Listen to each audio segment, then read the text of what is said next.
Welcome to Lakshmi Tamil health and beauty tips channel. இன்றைக்கி வந்து நம்ம பிரண்டை சட்னி அரைக்கலான்ட்டு பிரண்டை சுத்தம் பண்ணியிருக்கேன். இந்த மாதிரி பிரண்டை உங்கள் வீட்டில் இருந்ததுன்னா எடுத்துக்கோங்க. இல்லைன்னா நீங்கள் விலைக்கு வாங்கி இந்த மாதிரி சுத்தம் பண்ணிக்கணும். நார் எடுத்துக்கணும். இதில் இருக்கிறது நார் எடுத்து வச்சுருக்கிறேன். நான் இந்த மாதிரி நார் சின்ன சின்னதாக அந்த லேஸாக வரும்.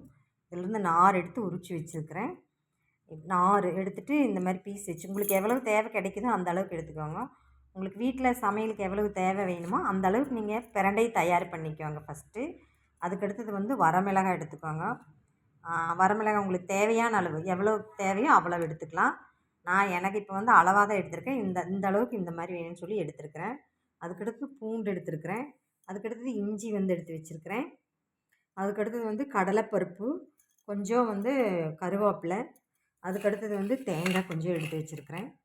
இது எல்லாம் நீங்கள் நல்லெண்ணெய் இருக்கு இல்லையா, நல்லெண்ணெய் ஊற்றி, நல்லெண்ணெய் இல்லைனாலும் உங்கள் வீட்டில் என்ன செய்கிறீங்களோ அது நீங்கள் அதிகமாக ஆயில் உபயோகப்படுத்தாமல் இருக்கிறது ரொம்ப உடம்புக்கு நல்லது. நீங்கள் ஆயிலே சரி பண்ணிவிட்டு அதுவும் பரவாயில்ல. உங்களுக்கு வீட்டில் என்ன எண்ணெய் இருக்குதோ அதை எடுத்துக்கோங்க. நான் இப்போ நல்லெண்ணெயில் தான் வணக்க போகிறேன். இது எல்லாத்தையும் நான் நல்லெண்ணெயில் வணக்கி எடுத்து ஃபஸ்ட்டு எப்படி தெரியுங்களா, இந்த பிரண்டையை வணக்கி எடுத்து வச்சுக்கணும். ஃபஸ்ட்டு எண்ணெய் ஊற்றி பிரண்டை மட்டும் ஃபஸ்ட்டு போட்டு நீங்கள் நல்லா வதக்கி எடுத்து வச்சிடணும்.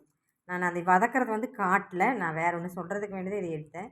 இதை நல்லா எடுத்து வச்சு போட்டு அதுக்கடுத்தது நீங்கள் மிளகாய் போட்டு, கடலைப்பருப்பு போட்டு, மிளகாய் போட்டு, இதெல்லாம் போட்டு வணக்கி எடுத்து எல்லாம் ஒன்றா போட்டு தேங்காய் கடைசியில் போட்டு ஒரு வறுத்து நீங்கள் அரைச்சி மிக்சியில் போட்டு அரைச்சி நீங்கள் சட்னியாக தொட்டு இட்லிக்கு தொட்டு சாப்பிட்லாம், இல்லை சாப்பாட்லேயும் தொட்டு சாப்பிட்லாம்.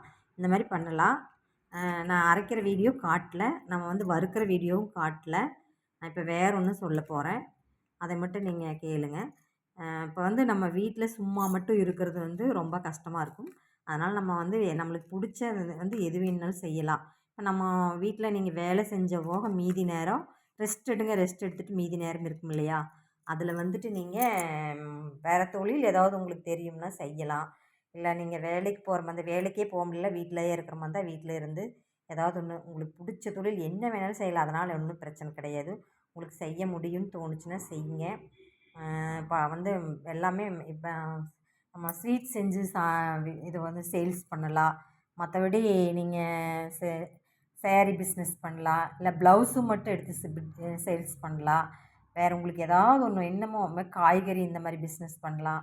உங்களுக்கு எந்த மாதிரி எங்கள் ஏரியாவில் என்னென்ன தேவைப்படுமோ அந்த மாதிரி நீங்கள் ஃபஸ்ட்டு சிம்பிளாக செஞ்சு அந்த மாதிரி செஞ்சு பாருங்கள். அப்புறம் கொஞ்சம் கொஞ்சமாக பாருங்கள். முயற்சி பண்ணால் தான் எல்லாமே சரியாகும்.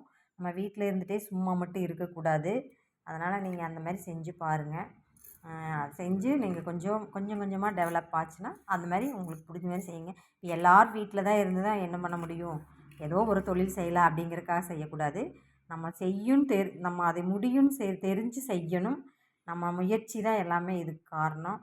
அதனால் நீங்கள் கொஞ்சம் முயற்சி பண்ணுங்கள். வீட்லேயே எந்த நேரம் வேலையும் செய்யட்டும் இருக்கக்கூடாது. நம்ம ஏதோ ஒரு தொழில் செஞ்சு சம்பாதிக்கணும்னு நினைக்கணும். இல்லை வேலைக்கு போகிறவங்களா இருந்தால் வேலைக்கு தாராளமாக போகலாம். உங்களுக்கு என்ன தொழில் செய்யணுமோ, இல்லை டிச்சிங் பண்ண தெரிஞ்சவங்க டிச்சிங் பண்ணலாம், இல்லை ப்ளவுஸ் என்ன வேணாலும் பண்ணலாம். உங்களுக்கு தெரிஞ்ச தொழில் செய்யுங்க. வீட்டில் வேலை மட்டும் செஞ்சுட்டு இருக்கக்கூடாது. ஏதோ ஒரு தொழில் செஞ்சு நம்மளும் அவங்கள வேலையை மட்டும் வீட்டிலேருந்து செஞ்சு மட்டும் பழகி வைக்கக்கூடாது. நம்ம சிறு தொழில் ஏதாவது ஒன்று செஞ்சு நம்மளை என்கரேஜ் பண்ணி வச்சுக்கணும். அதுதான் ரொம்ப நல்லது. பின்னாடி நம்மளுக்கு உதவும். அதனால் நீங்கள் தைரியமாக எல்லாத்துக்குமே முன்னாடி செய்யுங்க. டிவி மட்டும் பார்த்துட்டு வாழ்க்கை மட்டும் ஓட்டக்கூடாது. டிவியில் என்ன போடுறாங்க, கண்ட கண்ட நிகழ்ச்சிகளை போட்டு அதை பார்த்து தொலைக்கக்கூடாது. நம்ம எந்த நேரம் பார்த்தாலும் டிவி பார்த்துட்டு உட்காந்துட்டு நம்மளோட இதையே நம்மகிட்ட இருக்கிற திறமையெல்லாம் அந்த டிவியில் வச்சு தொலைக்கவே கூடாது. நீங்களும் தொழில் செய்யுங்க. ஏதாவது ஒன்று தொழில் செஞ்சு முன்னாடி வரலான்னு நினைக்கலாம். சரி, இந்த சேனல் நீங்கள் இந்த மாதிரி சட்னி செஞ்சு நீங்கள் சாப்பிட்டு பார்த்துட்டு எனக்கு கமெண்ட் பண்ணுங்கள். சரி, இந்த சேனல் பிடிச்சிருந்தால் லைக் பண்ணுங்கள், ஷேர் பண்ணுங்கள், சப்ஸ்கிரைப் பண்ணுங்கள். சப்ஸ்கிரைப் மறக்காமல் பண்ணுங்கள். தேங்க்யூ.